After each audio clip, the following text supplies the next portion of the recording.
We are in the Cairngorms National Park for one day and one day only. So today I'm gonna go climb a Corbett. What else do you do when you're here?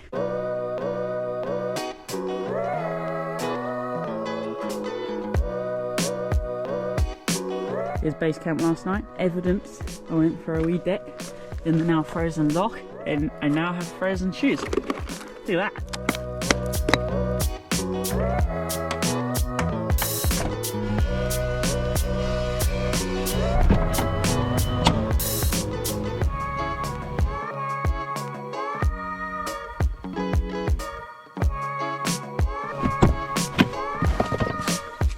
Do I need an ice axe?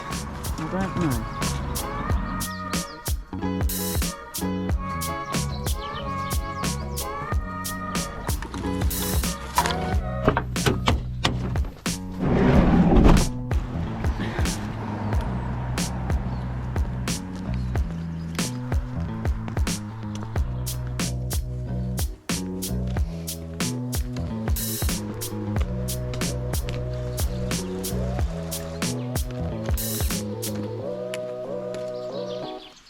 Good morning folks, welcome to another video.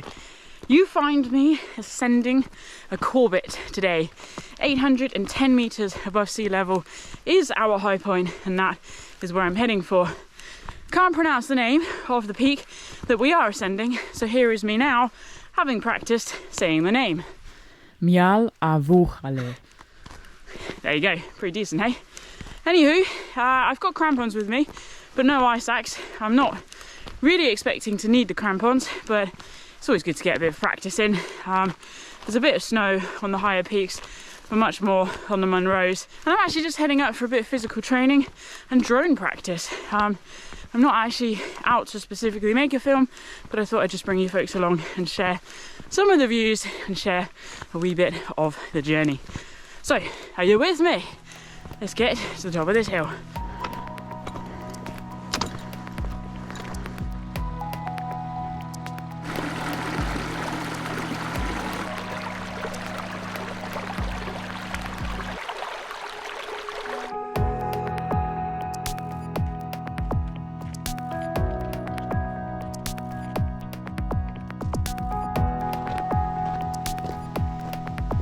Wow, so the ascent is going really well. I can see the peak in front of us, just a tiny dusting of snow. There's a bit of ice underfoot, but because they've been doing forestry work, clearing out the crop here, there's just fantastic Scots pines sticking out, reaching heavenward. Beautiful, beautiful specimens.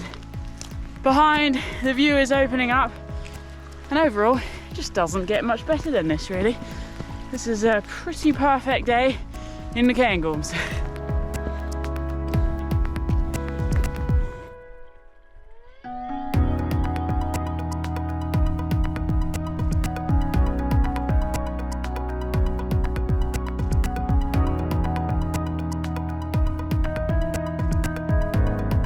We have a junction. So, to my right is the summit that we are obviously aiming for. And we'll head down the other side once we reach the peak. To my left is Creagan Gorm at 732 meters above sea level. It's about 1 kilometer, just a steady ascent. It's pretty boggy, and because everything's frozen today, I've just decided I'm gonna whip over there. Also, view. Nothing much else to say. The vastness and solitude I felt at being alone in the hills reminded me of my time in the Swedish Arctic, where I met the Sami people, many of whom still live nomadic lives herding reindeer. Interestingly, the Cairngorms is also home to reindeer, even though they're the only herd in the UK, made up of around 150 free-roaming animals. Heading off path, look what I found. Despite keeping my eyes sharp for reindeer, I was frequently distracted by incredible icicles crafted from bog water.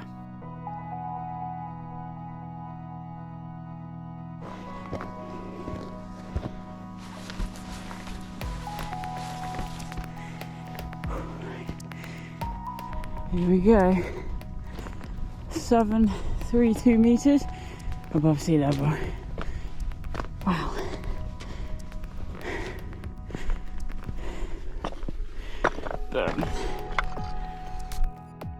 The Cairngorms is actually the largest national park in the UK, much of which boasts a unique subarctic ecosystem.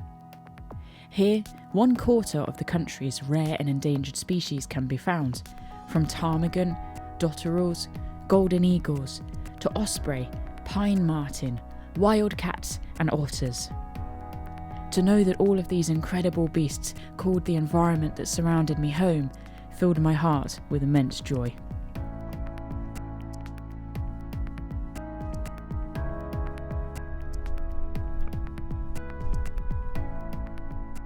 Right, on my way back down to the saddle, the col, the junction, the whatever we want to call it. And I was just looking at my watch. I was given for Christmas a Garmin Instinct Solar 2, which is proving really cool on my travels and adventures for multiple reasons. But more than anything, it's not just a massive chunky £15 Amazon watch. Although I will give that watch credit, it's pretty indestructible. Regardless, my watch is saying we've done just about 5 kilometers. So it'll be interesting to see what this walk totals once we get back to the van.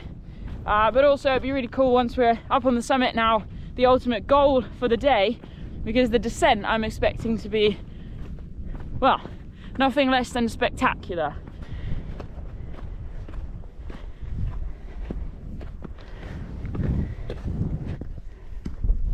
Unfortunately, I've been a little bit silly. I think I've left it slightly too late to put the drone up. The forecast today was gusts that could knock you off your feet at 900 meters. Obviously we're going to 810, so we are below that. But they're definitely starting to pick up as expected, which is the reason why I've actually done this very classic loop the other way around. Oh, yeah, I just wanted to get the high stuff done and then sort of walk down and get out of the wind if it really was going to be quite that strong with the gusts. I've put my drone up in very windy conditions before and promptly watched it sail away to have to be retreated on foot, or not retreated, gathered back, harvested, found, retrieved, that's the word, retrieved on foot. English, yeah.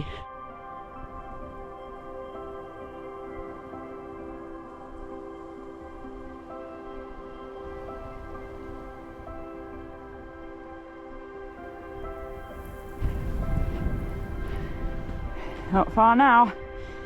Top is almost in sight. Yep, that's the summit. It's a little wind shelter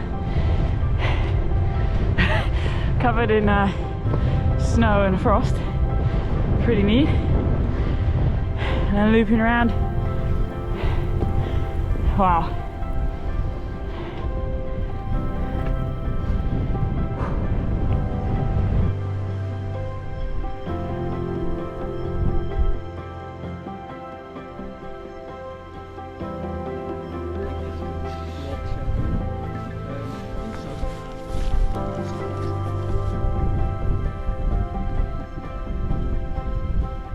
We're on the move. Had a quick snack, we've donned layers, and now heading down the other side.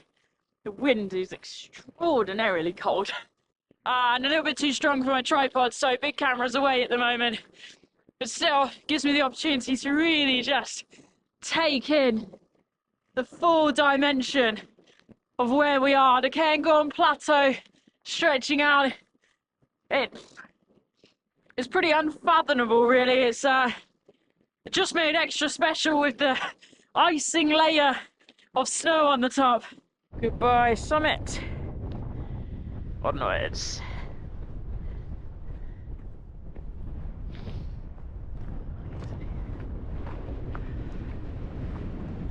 How's that for a view?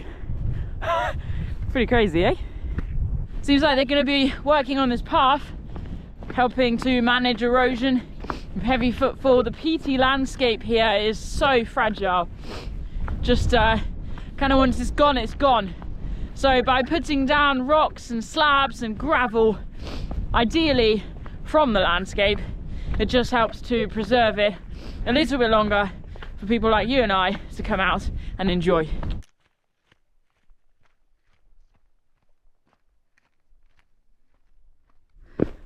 Bit of a steeper descent here. Ah, there's the Bothy. Oh, that's ideal. That marks our turning point once we get down into the glen and we sort of begin our loop round to Lochan Uaine. Oh, it's so cute with this little red roof.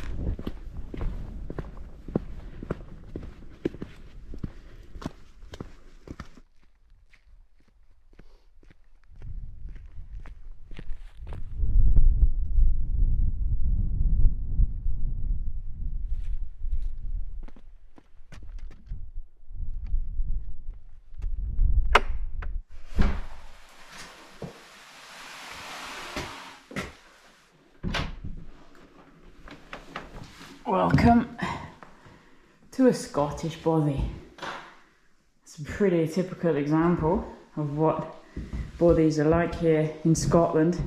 Many of them, hello, are much more remote than this. This is a very easy to access one. But more often than not, you get some kind of leftover snackification, which is always freaking epic. That looks sketchy, doesn't it? I'm not sure. Is that actually 7-Up? You get a guest book, you get information on how to go to the toilet, you get a sleeping platform, sometimes it's like bunk beds, which ultimately is just wood, and then coming around you very often get a wood stove, and it's sort of common code that if you burn wood you replace the wood. You've got drying strings on the top here, and then seats apparently. Looks like a conference centre. And then, probably best of all about these places, is you get a view. I mean, obviously we've been out in it, so there's nothing unexpected about this, but oh look, that's unexpected. Hikers. But there's a view. So I've actually only stayed in a bothy a few times. I find them every now and then like quite harrowing experiences. There's the bothy code that you follow, which ultimately is, I mean, I've just voiced a few of those things, just like we had the Scottish Outdoor Access code. But they can just be a little eerie, I think, when you're really remote, properly like out of service by yourself. And I generally tend to pick my tent.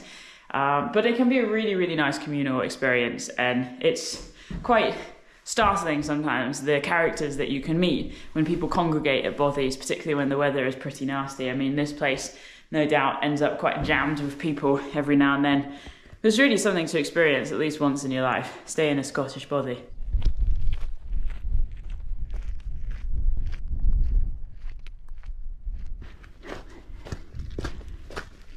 This glen is giving me serious Jurassic Park vibes. Just feels like the Forgotten Lands. I mean, these trees are so striking. Scots pines. Absolutely love them. They're one of my favourite trees by far. Many areas of the Cairngorms contain remnants of the original Caledonian forest that once covered the whole of Scotland, the last major ancient woodland in the British Isles. Got the glistening waters down there of Lochan Uaine, I think is how you might say it. Partly frozen. Just wondering if we can get a better viewpoint somewhere along this trail. So half in the shade, half in the sun. Let's have a look. Amazing Scots pine here again. Mild obsession of mine. Wow, look at this. I think people have been keen to throw stones. There we go. The loch makes for an enchanting visit, with emerald green waters, which some say are the trees reflecting on the water, others algae within the loch, and legend that it's from the fairies washing their green clothes by the moonlight. The entire area certainly does spark the imagination.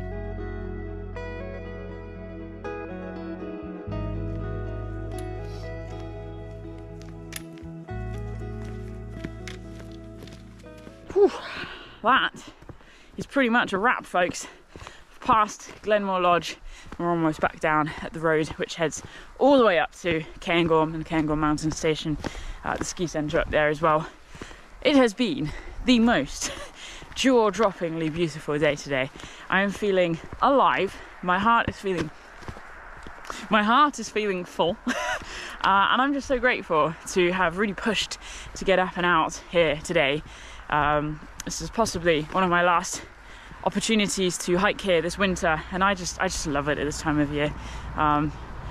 It's so fulfilling. So now it's just a poodle doodle back down to the van and then have a brew, because I have not drunk enough today. Oops. But folks, thank you for journeying with me as I've come out for this little training walk. It's been really cool to share it with you. I hope it's inspired you to get up, get out, to embrace winter with the uncertainties that may lie on top of the mountains. But, you know, check the weather, get your gear, make sure you're skilled and head out, do cool stuff, because the world is waiting for us. It's now or never, people. That went deep. Right, believe you can, folks. Get up, get out, and spend more time in the wild. I'll see you soon. Enjoy your next adventure. Aye. Oh look, I didn't realise I'm at the reindeer centre, but that's where I am. A Sami flag in the window. That's a bit cool. Oh, good times, that's what that is. Some of the most precious travel experiences of my life.